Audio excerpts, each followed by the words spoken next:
Hello, team. Hello, team. Hello, team. Hope everybody had a nice weekend. Are you ready for a new week of radio? What a weekend for college hoops. Buzzer beater. We have the story in the newsletter today. Buzzer beater for the Terps to advance. I was so afraid I was going to say the Twerps to advance. Thank goodness I did not say that.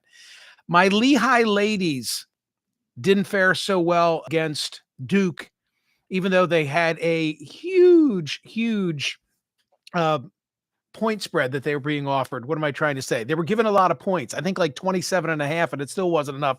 And my Johnnies are out too.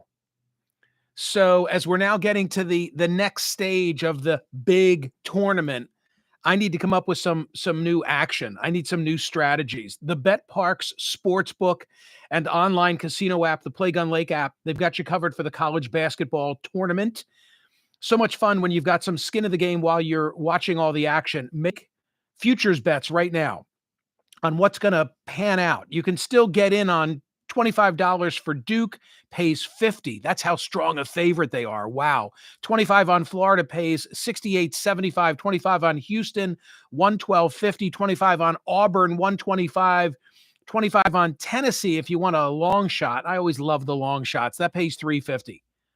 But it doesn't matter if your team wins or loses. Like I'm still having fun with it, even though the Lehigh gals are gone and St. John's is gone. There's always another way to win on the Bet Parks online casino and sportsbook app and Play Gun Lake in Michigan. The only apps that I ever use and recommend to bet sports and play all of my favorite casino games, live dealers, blackjack, craps, roulette, hot online slots, all the winners, cash eruption, 88 fortunes, Cleopatra. And then you've got slots that are based on hot streaming shows like Breaking Bad and Peaky Blinders. Fun stuff. New users, you can get up to $1,000 casino bonus back if you're down in the first 24 hours. So get some skin in the game. Go to betparks.com or playgunlake.com and download the app right now. Enjoy all the action and excitement from the casino at your fingertips. Got to be 21 in PA or NJ or Maryland for Bet Parks and 21 in Michigan for Play Gun Lake. Gambling problem, call 1-800-GAMBLER. So Friday poll question. Let me just go back before I reference today's poll question. The Friday poll question, it seems like ages ago, given the news cycle and all that keeps transpiring. We were talking about President Trump's attempt at dismantling the Department of Education. I asked, should education policy be directed more from the federal or the state and local level? We had just under 30,000 vote, and it was 50.56 saying one thing, 49.44% saying another. Hardly matters, but state and local won out. The point that I was trying to make on Friday, and I think it's a good one, I may do a commentary on this on CNN if I get the opportunity.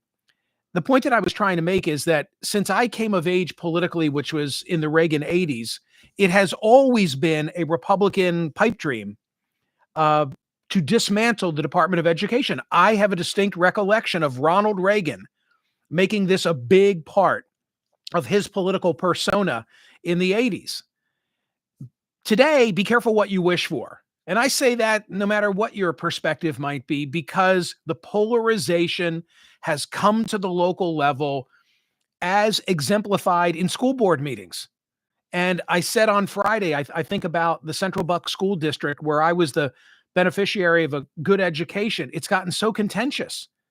And I'm afraid that good people, reasonable people, independent thinking people are just going to sit it out and leave to the fringe. I'm not going to subject myself to that.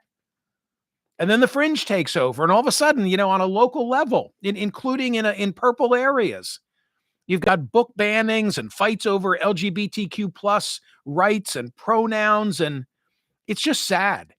So I think that dismantling the Department of Education in the 80s, the stakes have changed. Like things that today are of concern might not have been back in the 80s, but they are now. Saturday, enormous voting, 62,197. Considering Elon Musk's experience in technology and space, should he have a role in advising the Pentagon on national defense strategies? There was some really interesting reporting over the weekend, led by the New York Times, saying that Elon Musk was supposed to get a briefing on the operation, the O plan, the operation plan. Yeah, here it is. 5-person New York Times byline story that initially broke Thursday but continued all through the weekend. Pentagon set up briefing for Musk on potential war with China. I don't think that Elon Musk ought to be given a briefing on the O plan for war with China. But the idea that, Musk shouldn't be involved in anything, I'm not a part of that. The genius of Starlink and the genius of hopefully Neuralink, the Dragon capsule landing. I mean, I think you want that person or those people, as I said on CNN this weekend, inside the tent and not outside the tent, if you know what I'm talking about. Does that mean that we waive off all potential conflicts of interest and open the total defense kimono to him? No, it does not. But do you think that the Chinese business leaders are not involved in offering their thoughts to the Chinese government? I know that they are. I know that they are. And instead, we've got people in this country cheering vandals in the same way that they were cheering Luigi Mangione. It's not right. But the result was 84.39% said no. Considering Elon Musk's experience, should he have a role? No, was the will of 85% of those who voted. Then Alex Thompson, a guest on today's program from Axios, inspired the Sunday poll question, which leads to today's poll question. Come on, I'm doing the weave. Hey, I'm getting there. I'm getting there. Alex Thompson said in Axios that he spoke to 20 if you speak to 20 Democrats, you'll find each one has a different theory as to why they lost the 2024 election. And he then said, here are the 10 theories that he most often hears from people with whom he has spoken. And so I turned that into a poll question with a hat tip to Axios, like to always give credit.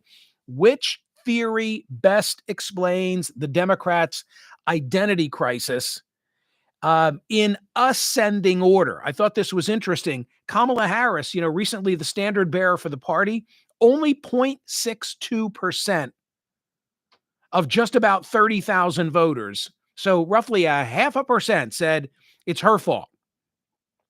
Followed by, again, ascending order, testosterone, elitist words, inflation. It's Biden's fault. Now we're at about the 8% level. The border, elitist policies, podcasts and social media, Trump's appeal, that got 18.53%. And then coming in at number one as the top choice of which theory best explains the Democrats' identity crisis, 25.14% said too woke. Too woke. Now, I'm taking note of those results while also watching that Bernie and AOC are out essentially on a campaign trail with this oligarch tour or anti-oligarch tour. And I'm asking the question today, is AOC in the process of becoming the face of the Democratic Party? Michael, why didn't you ask about Bernie if they're out there together? Because I think that Bernie's got a role to play for Democrats, but his time has come and gone to the extent it ever existed as the leader of the party.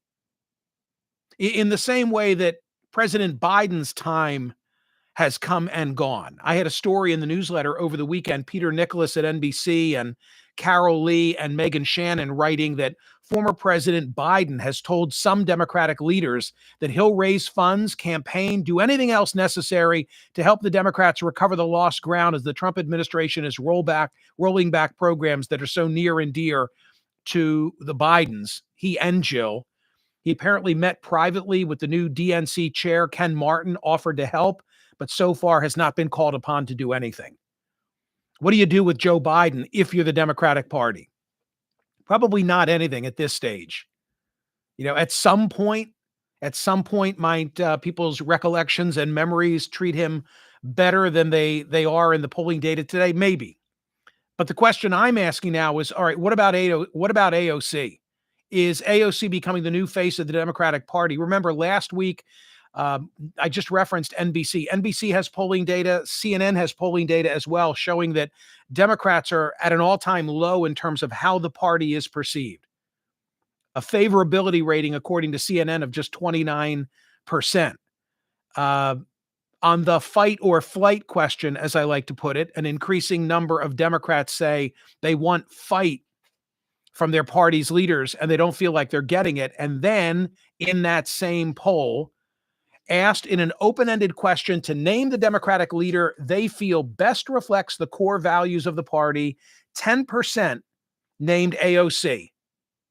9% said Kamala Harris, 8% said Bernie, 6% said Hakeem Jeffries, 4% each for Barack Obama and Texas Representative Jasmine Crockett. Schumer joining a handful of others at 2%, and more than 30% did not offer a name in response.